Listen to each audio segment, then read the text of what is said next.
Shalom, selamat pagi, salam sejahtera. Kita bertemu kembali dalam renungan hari Selasa, tanggal 4 April 2023. Salam bertemu dan salam dalam kasih Tuhan Yesus yang tetap menyertai dan memberkati kehidupan kita, sehingga kita tetap menjalani hari-hari kehidupan kita pada hari ini tetap di dalam kasih Tuhan.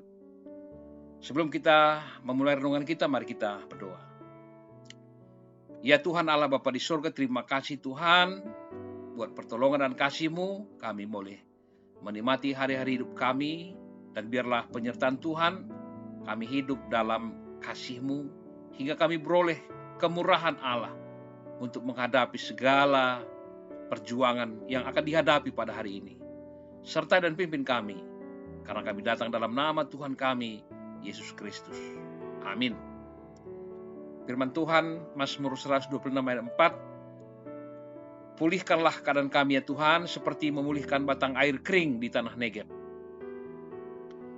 Bapak Ibu Saudara sekalian, berbicara tentang pembaharuan dan pemulihan, kita dapat belajar dari hidup Rasul Paulus. Dulunya ia adalah seorang pembunuh para pengikut Yesus, namun ketika ia mengalami perjumpaan dengan Tuhan dan mengalami mujizat kesembuhan batin, hidupnya pun diubahkan secara total. Jiwanya yang dahulu penuh dengan kepahitan dan kebencian, kini dipenuhi dengan kasih dari Bapa Surgawi.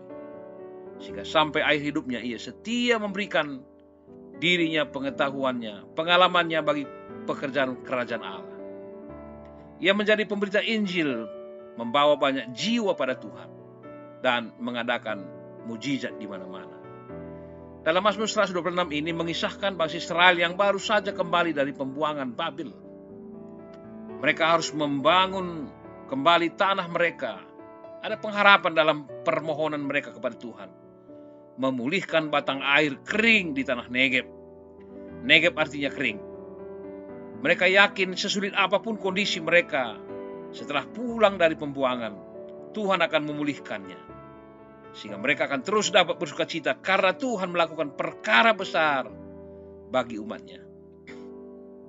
Ketika kita mengalami hidup baru dalam Kristus, maka Dia akan mengadakan pembaharuan secara total. Tidak hanya dalam segi aspek rohani saja, tapi juga dalam keluarga, kesehatan, pekerjaan, dan segala aspek hidup lainnya. Bapak Ibu Saudara sekalian, untuk dapat mengalami pembaharuan total dalam hidup ini, pertama-tama yang harus disembuhkan adalah batin kita. Ketika yang di dalam sudah mengalami pemulihan, maka yang dari dalam itu akan memancar keluar. Sehingga kemudian aspek-aspek lain dalam hidup kita pun secara otomatis akan ikut dipulihkan. Itulah sebabnya Tuhan mau memulihkan batin kita terlebih dahulu, sebelum memulihkan kehidupan kita secara total.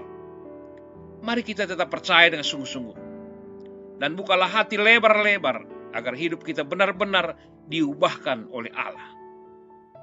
Iman yang mampu memulihkan keadaan adalah iman yang selalu bangkit dan tidak mau menyerah pada keadaan, walaupun itu masih suasana kering dan sangat mengkhawatirkan. Untuk sesuatu pemulihan, maka kita perlu mengubah pusat perhatian, yakni bukan lagi pada dunia ini, pada diri kita sendiri, tapi kepada Allah kita. Sekalipun menghadapi banyak hambatan, tetapi tetaplah datang kepada Yesus. Iman yang memulihkan adalah iman yang bermental menang, yakni mau berjuang dengan meninggikan Kristus dan menanggalkan mental kalah. Allah Tritunggal tidak pernah menyerah. Itulah yang disaksikan Kristus Yesus dalam minggu-minggu Pasion, dan akan berakhir dengan kemenangan di Paskah. Mungkin kita pernah ada dalam situasi tidak mudah dan merasa tanpa pengharapan lagi, tapi ketekunan dalam iman akan terus membuahkan anugerah dan sukacita.